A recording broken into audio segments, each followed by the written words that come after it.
Police वालों को 3 India में आप सभी का खैर मकदम है। आपके साथ मैं आदिल खान आज़ाद। शाम के इस बुलेटिन में कुछ अहम खबरें तस्वीरों के साथ आपके सामने लेकर हाजिर हुआ हूं। जॉर्डन के एक ट्रक ड्राइवर ने जिस तरीके से हमला किया था, 3 पुलिस वालों को, 3 आर्मी मैन्स को मार डाला था इजराइल के, वैसे ही कुछ एक और हमला हुआ है, एक ट्रक ड्राइवर ने किया है वेस्ट बैंक में। दूसरी खबर यह है कि पक्का हो गया है, कंफर्म हो गया है कि इजराइल का एक हेलीकॉप्टर क्रैश हुआ है कल रात गजा में। कहा जा रहा है कि हमास के लड़ाकों ने इसे रॉकेट मार कर गिराया है। इजराइल हालांकि इसे डिनाई कर रहा है। इसमें आईडीएफ के फौजियों की मौत भी हुई है, इजराइल ने खुद कंफर्म किया है। सबसे बड़ी बात है, कई तस्वीरें इस हेलीकॉप्टर की सामने आ गई जो मैं आपको दिखाऊंगा। तीसरी बात यह है कि हिजबुल्लाह ने FPV ड्रोन्स, नए तरीके के ड्रोन्स हैं जिनका इस्तेमाल करना शुरू कर दिया है। रूस और यूक्रेन इनका इस्तेमाल कर रहे थे और इन ड्रोन से बचना क्यों मुश्किल है वो ज़रा मैं आपको बताऊंगा इस पूरी खबर में। सबसे पहले उस खबर का रुख कर लेते हैं जो अभी एकदम इमर्ज हो रही है। ये वेस्ट बैंक की तस्वीरें हैं और यहाँ पर एक ट्रक ड्राइवर जिसके पीछे मोस्ट प्रॉब्ली ऑयल टैंकर था या फिर सीमेंट वाला था, वो आता है, सीधे चलते चलते वो घुस जाता है एक चेक पोस्ट में जहाँ पर इजरायली फ़ौजी पहरा दे रहा था।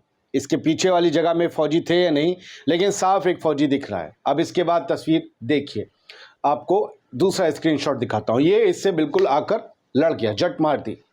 तीसरा, ये ट्रक चला जाता है दूसरी तरफ को और वो फौजी का क्या होता है उसके बारे में ये खबर है कि ये बेत एल जंक्शन है नॉर्थ रमल्ला में। रमल्ला वेस्ट बैंक की अभी ऑफिशियल जो है कैपिटल है, वैसे ईस्ट जेरूसलम को ही वो मानते हैं। यहाँ पर बता रहे हैं कि एक इजरायली फ़ौजी पर ये ट्रक चढ़ा दिया और ये इंसिडेंट लगातार हो रहे हैं। उस दिन जॉर्डन के ड्राइवर ने निकलकर 3 गोली मार दी थी 3 इजरायली फ़ौजियों को, जिनकी मौके पर मौत हो गई थी। और आज ये इंसिडेंट, अब इजराइल की सड़कों पर बेहद खौफ में लोग चल रहे हैं और फ़ौजी बहुत खौफजदा हैं। ट्रक ड्राइवर भी बुरी तरीके से ज़ख्मी हुआ है, उसे इजरायली पुलिस ने पकड़ लिया है और बताया जा रहा है, इस खबर में दावा किया जा रहा है जो सप्रेस न्यूज़ की है, कि जो इजरायली फ़ौजी था जिस पर ट्रक चढ़ा दिया गया उसकी मौत हो गई है। तो इसके अलावा भी करंट बोर्ड वगैरह इन लोगों ने भी कहा कि रमल्ला में ये ऑपरेशन हुआ है, इससे जो है कुचलने का ट्रक से, और ये दूसरे तरीके से आपको एंगल से उस ट्रक की आपको दिख जाएगी तस्वीर। ये ट्रक पहाड़ी जैसे पहाड़ी नुमा किसी स्ट्रक्चर में घुसा हुआ है जहाँ पर चेक पोस्ट थी उस इजरायली फ़ौजी की। उस खबर की कंफर्मेशन जिसे हम सुबह सोर्सेस के हवाले से कह रहे थे। जी, इजराइल का एक हेलीकॉप्टर क्रैश हुआ है।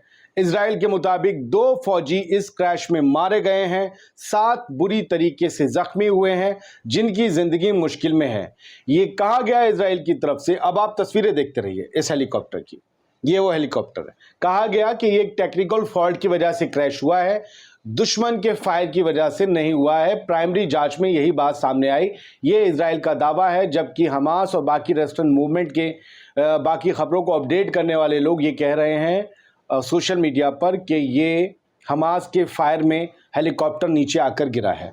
कितना क्यूट ये हेलीकॉप्टर होता है जब आप सभी देखते हैं इसे सही सलामत चल रहा, उड़ रहा होता है, कितना प्यारा लग रहा है। उसके बाद ये नीचे आके कितना बुरा लग रहा है, ये टूटा फूटा बिल्कुल उजड़ा पड़ा है और ऐसा लग रहा है कि क्रैश के बाद थोड़ा बहुत आग भी लगी होगी, जाहिर सी बात है। तो ये इसकी टांगें उठ गई, ये उल्टा पड़ा हुआ है, इस तरीके से ये पड़ा है। और ये फ़ोटो जो तीनों इसके शेयर किए, ये हाला जैबैन ने शेयर किए कि राफा में ये हेलीकॉप्टर क्रैश हुआ है और इसमें फ़ौजी मारे गए हैं। कुछ लोग तादाद ज़्यादा बता रहे हैं मारे गए फ़ौजियों की, लेकिन जो ऑफिशियल सोर्स है उसी के हवाले से बात कही जा सकती है, कही जा रही है द इजराइली। और ये एक और तस्वीर है जिसमें आप देखेंगे वो बुलडोज़र इजराइल के जो आते हैं इलाकों को तबाह करने, उसी बुलडोज़र से अब इस हेलीकॉप्टर के जो कि कबाड़ बन गया उसे उठाने की कोशिशें हैं।